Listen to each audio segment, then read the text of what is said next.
Welcome to Anti-Aging Insights, where age is a state of mind and aging is a treatable condition. And now, here is your host, Dr. Teri Fisher. Hello there, and welcome to this week's episode of the podcast.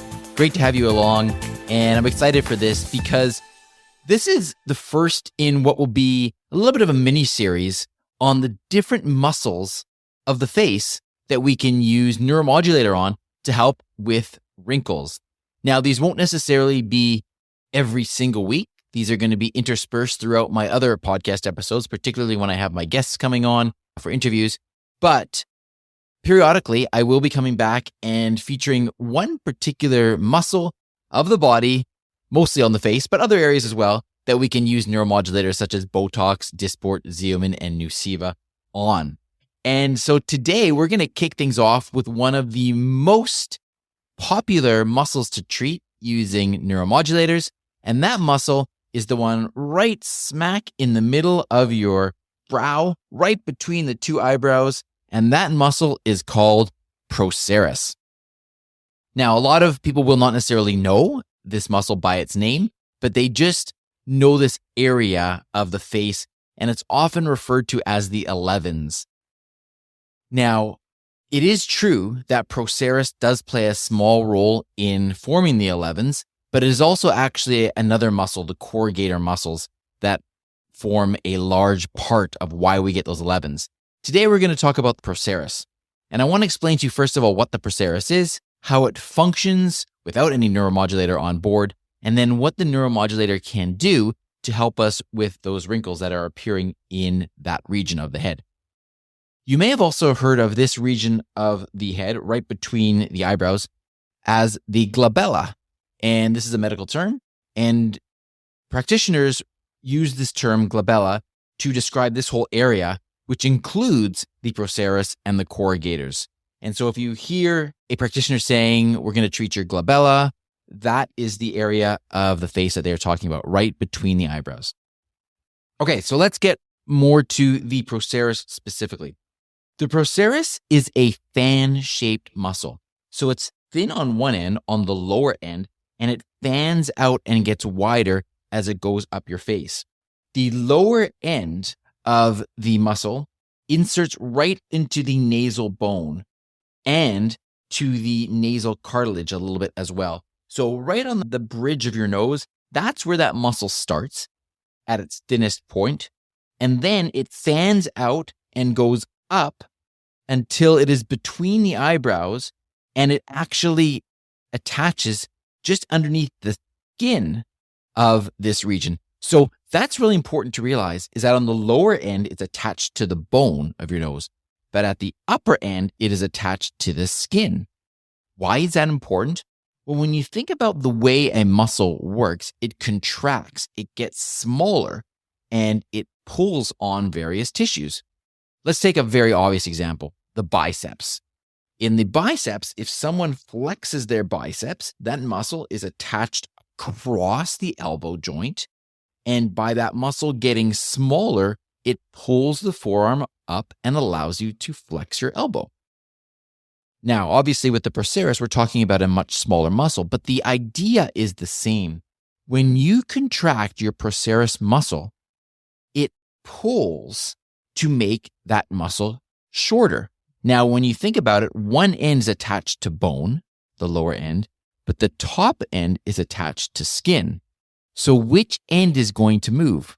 Well, the end that's attached to bone isn't going to move your nasal bone around.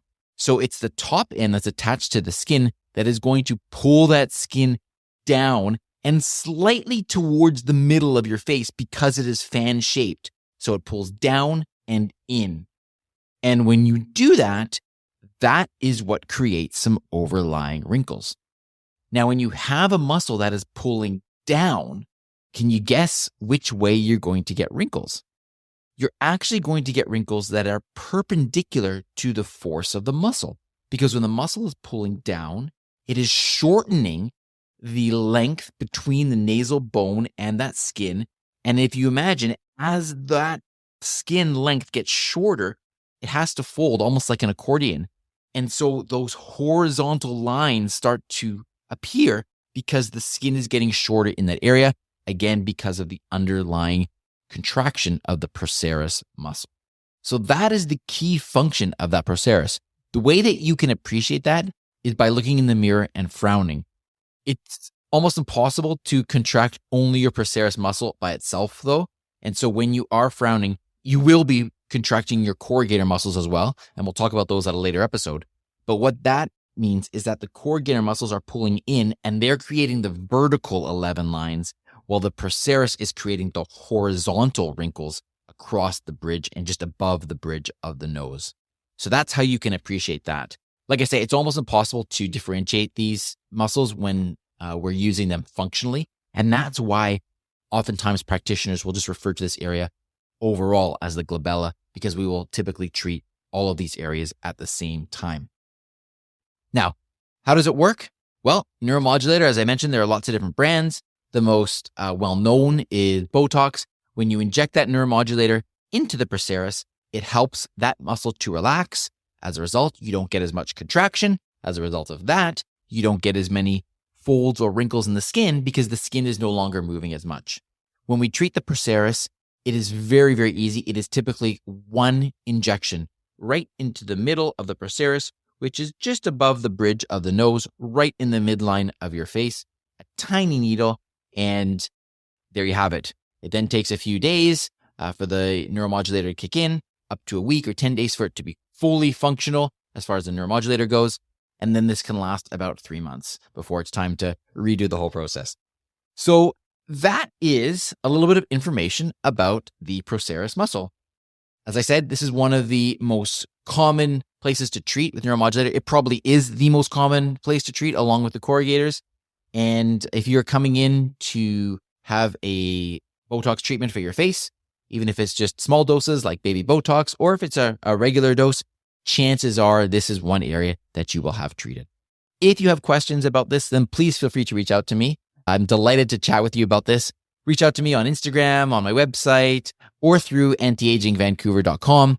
My personal handle and website is Dr. Teri Fisher, and I look forward to speaking with you then. Until next week, take care, have a wonderful week, be well, and I'll talk to you soon. Thanks for listening to today's episode of Anti-Aging Insights. Stay tuned to discover more of the latest news, treatments, technologies, and developments in non-surgical cosmetic and anti-aging medicine. For more inspiration, to access the show notes, or to book an appointment with Dr. Fisher, Dr. Frame, or any of the other anti-aging professionals, please visit our website at antiagingvancouver.com. Until next time, stay inspired and live life well.